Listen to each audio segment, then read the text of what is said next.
Promo Insiders, an ASI Media podcast covering the topics that matter most to the promotional products industry.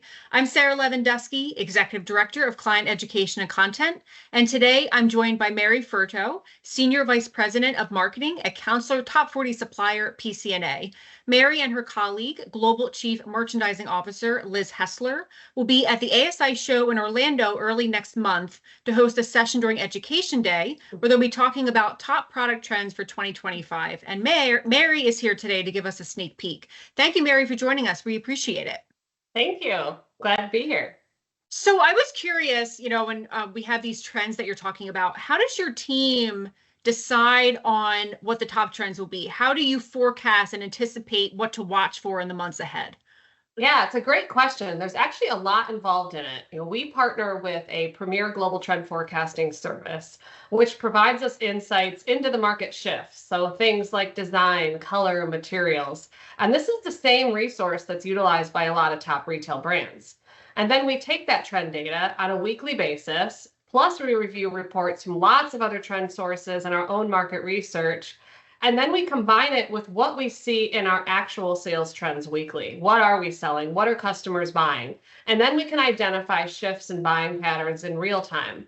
And we pull all of that together to ensure that we're developing products that are going to be trending now or trending in the next year.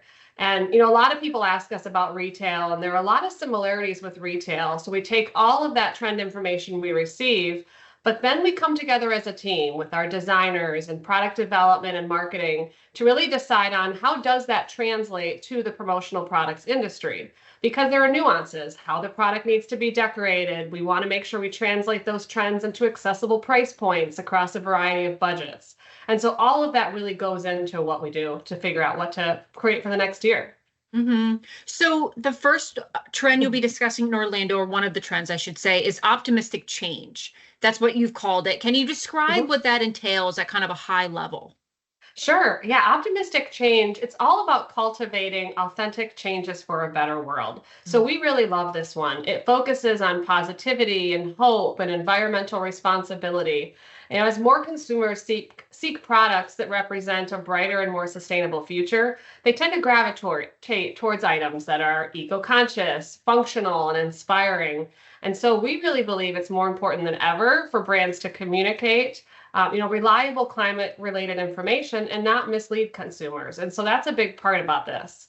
So overall, it's really creating eco-friendly products, inspire hope, brighter, more sustainable future.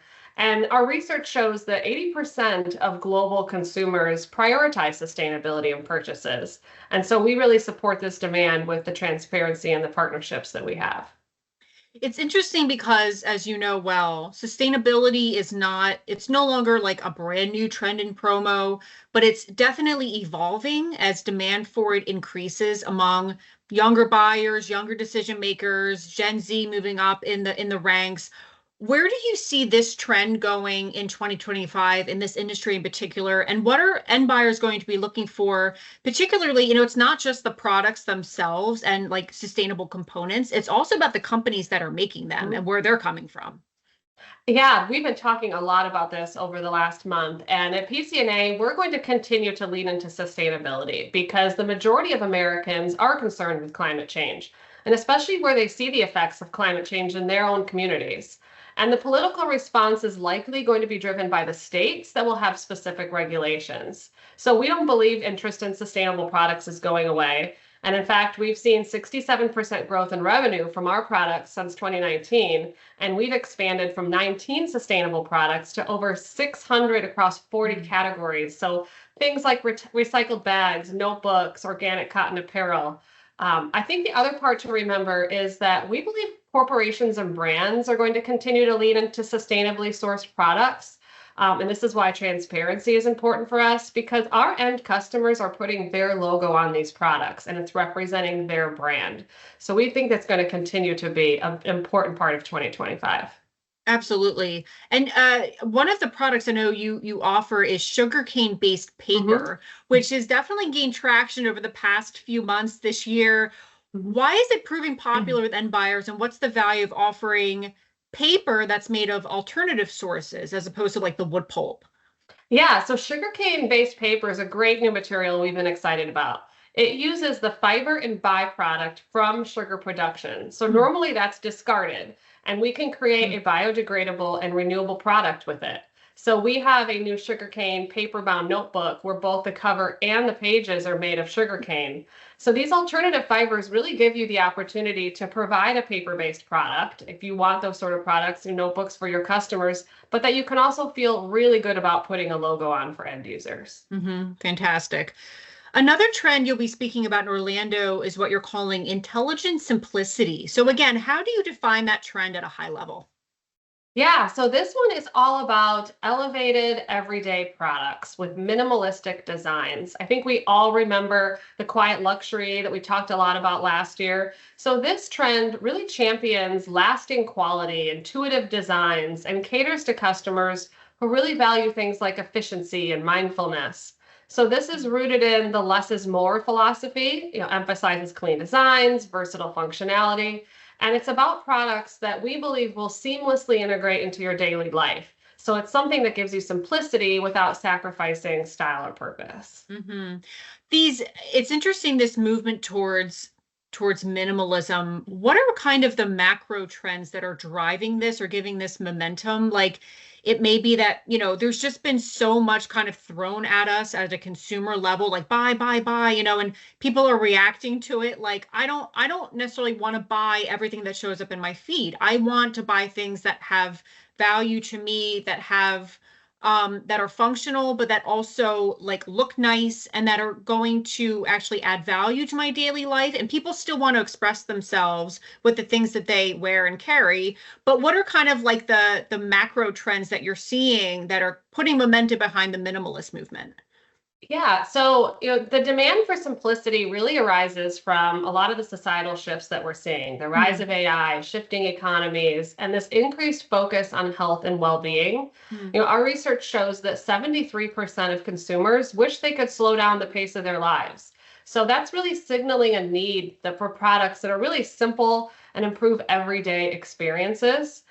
In times where there's uncertainty, people tend to gravitate towards essentials, items with lasting value versus, big dramatic aesthetics. They want a clean aesthetic that can work in many situations. People take these products home, they put them on their desk. And it also, for our industry, has an added benefit because items with a minimalistic aesthetic lets the branding become the star. And that's what we really want for our customers. Absolutely. What are the types of products you're seeing that are trending in this particular area, minimalism and simplicity? Yeah, so one new category that we've worked on is called Wellable, and it's pretty exciting for us because this product, I'm trying to find my notes on that. Sorry. I had a couple notes on this new Wellable product that we're excited about. It's all about, sustainability pairing with wellness offerings. So we have a new PCNA brand that's wellness for every day. So it's a mid-level price point, retail-inspired products for everyday functions, and they're all about this calming and active essentials. So some of the new products that we have are a bamboo diffuser, a white noise sunrise alarm clock, a face and body roller set, a wireless neck fan that you can wear. So really different and unique products versus some of the products that you may have seen from us in the past. So we're pretty excited about these in this new line. That's fantastic. One of the things too, I know you are a big category for PCNA, I should say, is drinkware. And we've definitely seen drinkware's star kind of like on the rise over the past few years. Like the category for distributors across the industry, it was number two most lucrative in 22. It was number one in 23. Our product of the year last year was the Stanley tumbler, of course. Like it was everywhere, couldn't escape it. If you go to these industry shows, drinkware is everywhere. Where are you seeing this trend going over the next year or so, and how does that kind of play a part in the minimalist trend? Yeah, so we expect the drinkware trend to continue into 2025. We think things like sustainable materials, large capacity, those entry price points and retail brands are really what's going to drive the continued growth. We still expect our top brands like Stanley, Hydro Flask, Camelback, Clean Canteen will perform strong. But we've also seen a shift to opening price points. So it's kind of both sides of the spectrum, the retail brands, but then these budget friendly ones. And this value segment is where you're going to see a lot of our new development. Combined with the products, we've invested in premium decoration methods. So things like digital full color, laser engraving that are perfect for these budget friendly products because customers can now offer a high quality decorated product, but at a budget friendly price. Fantastic. And to round out the trends in Orlando, Mary and Liz will also be doing deep dives into what they call glimmers and carefully. And they'll also talk about opportunities in the golf market. So that will be in Orlando. So thank you, Mary. And for more information on product and market trends, head to asicentral.com/news. And to register for ASI Show Orlando, visit asishow.com. Thanks for listening. Thank you, Mary. Have a great day. Thank you. Thanks.